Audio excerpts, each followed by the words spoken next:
વરસાદની સિઝનમાં જો ભરેલા મરચાના ભજીયા મળી જાય તો ખાવાની મજા જ આવી જાય છે। તો આજે આપણે ભરેલા મરચાના એક નવી જ રીતે ભજીયા બનાવીશું। નવી જ રીતે મસાલો કરી અને આ ભજીયા બનાવશો તો બધાને બહુ જ ભાવશે। તો ચાલો જોઈ લઈએ। તો સૌથી પહેલા ભરેલા મરચાના ભજીયા બનાવવા માટે મેં અહીંયા આ રીતના મોટી સાઈઝના જે ભાવનગરી મરચા આવે છે એ લીધા છે। એને આપણે આ રીતે ઉપરથી કટ લગાવી દેવાની છે। જે રીતે આપણે કોઈ પણ ભરવા શાક કે પછી ભરવા વસ્તુ બનાવતા હોય ત્યારે આ રીતે ચીરો પાડીએ છીએ, બસ એવી જ રીતે આપણે ચીરી પાડી લેવાની છે। મરચાને મેં પહેલાથી ધોઈ લીધા છે। હવે આપણે એમાં જે બીજનો ભાગ આવે છે એ કાઢી લેવાનો છે, કેમ કે આ મરચા તીખા હોય છે, બીજના કારણે તીખા લાગે એટલે આપણે બીજ કાઢી લઈશું અને જે નસનો ભાગ છે એ પણ આપણે કાઢી લઈશું। અને બધા જ મરચાંને આવી રીતે આપણે ખાલી કરી દેવાના છે અને ચીરો પાડી રેડી કરી લેવાના છે।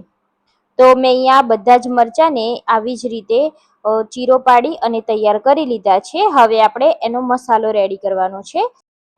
તો ભજીયા માટે આપણે બેસનની ઘાણ બનાવી લઈશું। તો મેં અહીંયા 2 કપ જેટલો બેસન લીધો છે। એમાં આપણે 1/4 કપ જેટલો ચોખાનો લોટ એડ કરીશું, જેનાથી ક્રિસ્પી બનશે ભજીયા। એમાં મીઠું હળદર એડ કરી અને મિક્સ કરી લઈશું। થોડું થોડું પાણી એડ કરતા જઈ બેસનના લમ્સ ના બને એવી રીતે આપણે બેસનને સરસ રીતે હલાવી લેવાનું છે। ધ્યાન રાખવાનું કે બેસન હોવાથી પાણી વધારે જોઈતું નથી, એટલે પાણીનો ઉપયોગ આપણે બને ત્યાં સુધી ઓછો કરવાનો છે। અને આપણે મીડિયમ થીક બેટર બનાવવાનું છે, વધારે પતલું પણ નહીં અને જાડું પણ નહીં એવી રીતનું। તો અહીંયા તમે જોઈ શકો છો આપણે બેટર સરસ મજાનું બનાવી દીધું છે, એક પણ લમ્સ ના રહે એવી રીતે આપણે મિક્સ કરી લીધું છે।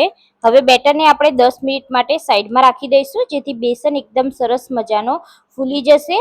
તો એના માટે હવે આપણે મસાલો કરવાનો છે। તો મસાલા માટે મેં અહીંયા 3 મોટી સાઈઝના બટેકાને બાફી લીધા છે। બાફેલા બટેકાને આ રીતે આપણે મેશ કરી લેવાના છે। સરસ રીતે તમે મેશ કરી શકો છો અથવા મેશરના મદદથી પણ મેશ કરી શકો છો। તો મેશ કર્યા પછી આપણે એમાં થોડા મસાલા કરી લઈશું। મસાલામાં મેં અહીંયા આદુ અને મરચાંની પેસ્ટ એડ કરી છે, તમે લસણ એડ કરવું હોય તો કરી શકો છો। મીઠું સ્વાદ મુજબ અને અહીંયા મેં મીઠા લીમડાના પાન એડ કર્યા છે। સાથે આપણે અજમો એડ કરીશું થોડો, 1 ચમચી આમચૂર પાવડર, ચપટી જેટલી હળદર એડ કરીશું, અડધી ચમચી લાલ મરચું પાવડર, અડધી ચમચી ધાણા જીરું પાવડર અને અડધી ચમચી દળેલી ખાંડ એડ કરીશું અને અડધા લીંબુનો રસ એડ કરી દેવાનો છે। અહીંયા બધા જ મસાલા સરસ રીતે આપણે કરી લેવાના છે। લીલા ધાણા પણ એડ કરી દઈશું અને મસાલાને સરખી રીતે આપણે હલાવી લેવાના છે। જેવી રીતે બધા જ મસાલા આપણા બટેકામાં ભળી જાય એવી રીતે આપણે મિક્સ કરી લીધું છે। તો આપણો મસાલો પણ રેડી છે અને આપણા મરચાં પણ રેડી છે। તો મરચાંમાં આપણે આ મસાલો એકદમ સરસ રીતે ભરી લેવાનો છે। તો આપણે ખૂણે ખાંચડે બધું જ મસાલો પરફેક્ટ ભરવાનો છે, જેથી આપણા આ મરચાંના ભજીયા ખાવામાં ખૂબ જ સરસ લાગે। તમે આ મરચો આ જે મસાલો છે એ તમે કોઈ પણ મતલબ બટેકા વડામાં કે પછી તમે આલુ પરાઠામાં કરતા હોય એ જ રીતનો આપણે મસાલો કર્યો છે। નવી જ રીતે આપણે મસાલો કર્યો છે। ઘણા લોકો આ મરચાંના ભજીયામાં સૂકા મસાલા કરતા હોય છે, પણ આજે આપણે બટેકાનો મસાલો કર્યો છે। તો આવી જ રીતે મેં બધા જ મરચાં ભરી લીધા છે। હવે આપણે જે બેટર બનાવ્યું છે એને પણ સરસ એવો રેસ્ટ મળી ગયો છે, પણ અત્યારે તમને બેટર થોડું જાડું લાગે છે। થોડું પાણી નાખી આપણે તેને એડજસ્ટ કરી લેવાનું છે, વધારે પડતું પાણી નથી નાખવાનું, ફક્ત 3 ચમચી જેટલું મેં પાણી નાખ્યું છે અને બેટરને સરસ રીતે મિક્સ કરી લીધું છે।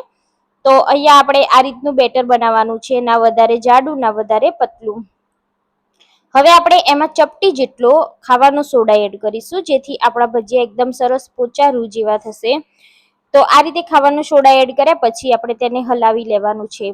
હલાવ્યા પછી હવે આપણે ભજીયા બનાવવાના છે। તો ભજીયા આપણે ગ્લાસમાં બેટર લઈ અને ગ્લાસમાં બોરી અને બનાવીશું તો આપણા ભજીયા સરસ થશે અને કોટિંગ પણ એકદમ સરખું લાગશે જે મરચા ઉપર। એટલે આપણે ગ્લાસમાં આ બેટરને એડ કરી દઈશું। એટલે બધું જ બેટર હું ગ્લાસમાં લઈ લઈશ। હવે આપણે ગ્લાસમાં આ રીતે મરચાંને ડીપ કરી દેવાના છે અને ડાયરેક્ટ ગરમ તેલમાં તેને આપણે ફ્રાય કરવા માટે રાખી દઈશું। તો આવી જ રીતે આપણે ફટાફટ જ આ પ્રોસેસ કરવાની છે, વધારે લોટ આપણે નિતારવાનો નથી। આ રીતે ડાયરેક્ટ ગરમ તેલમાં આપણે નાખીશું। તો મેં તેલ ગરમ કરવા પણ રાખી દીધું છે અને મરચાંને આપણે એક એક કરી આવી રીતે નાખતા જઈશું। તો એક સાથે તમે 3 થી 4 મરચાંના ભજીયા કરી શકો છો. જો તમારી કઢાઈ નાની હોય તો તમે એક બે કરી અને પણ ફ્રાય કરી શકો છો. ભજીયા એડ કર્યા પછી આપણે તેને હાઈ ફ્લેમ પર થવા દેવાના છે, જેથી ભજીયામાં તેલ ના ભરાઈ જાય અને અંદરથી પણ મરચાં એકદમ સરસ રીતે તળાઈ જાય. તો ઉપરથી આ રીતે થોડું એવું આપણે હલકું એવું ફેરવતા રહીશું, જેથી આપણો જે કાચો લોટ છે તે બધો જ સરસ તેલમાં ફ્રાય થઈ જાય અને ભજીયા એક શેપ લઈ લે.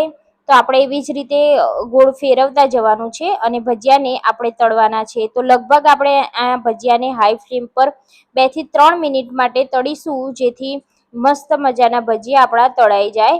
તો આપણે તેને વધારે પડતા તળવાના નથી, મતલબ કે વધારે લાલ થાય ત્યાં સુધી આપણે તેને નથી થવા દેવાના.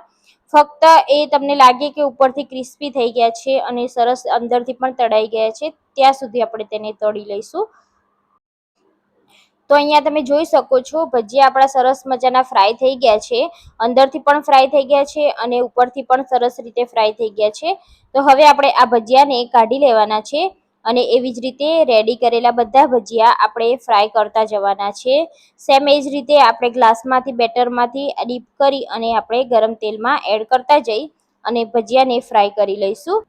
તો અહીંયા આપણા ગરમા ગરમ મરચાંના ભજીયા બનીને તૈયાર છે. આ ભજીયાને તમે કઢી સાથે, સોસ સાથે, આંબલી અને ખજૂરની ચટણી સાથે સર્વ કરશો તો ખાવાની ખૂબ જ મજા આવે છે. જ્યારે પણ પ્રોગ્રામમાં ભજીયા બનતા હોય છે ત્યારે સ્પેશિયલી આ મરચાંના ભજીયા બનાવવામાં આવે છે. તો તમે પણ આ નવી રીતના મરચાંના ભજીયા એકવાર જરૂરથી ટ્રાય કરજો. તમને આ રેસીપી કેવી લાગી મને કમેન્ટ કરજો. રેસીપી સારી લાગી હોય તો તમારા ફ્રેન્ડ્સ ફેમિલી સાથે શેર કરી દો. ચેનલ પર નવા છો તો પ્લીઝ ચેનલને સબસ્ક્રાઈબ કરવાનું ના ભૂલશો. તો ફરીથી આપણે આવી જ નવી રેસીપી જોવા માટે મારી ચેનલની બાજુમાં બેલ આઇકોન છે તે દબાવી દેજો, જેથી નવી નવી રેસીપીના નોટિફિકેશન સૌથી પહેલાં તમને મળી જાય.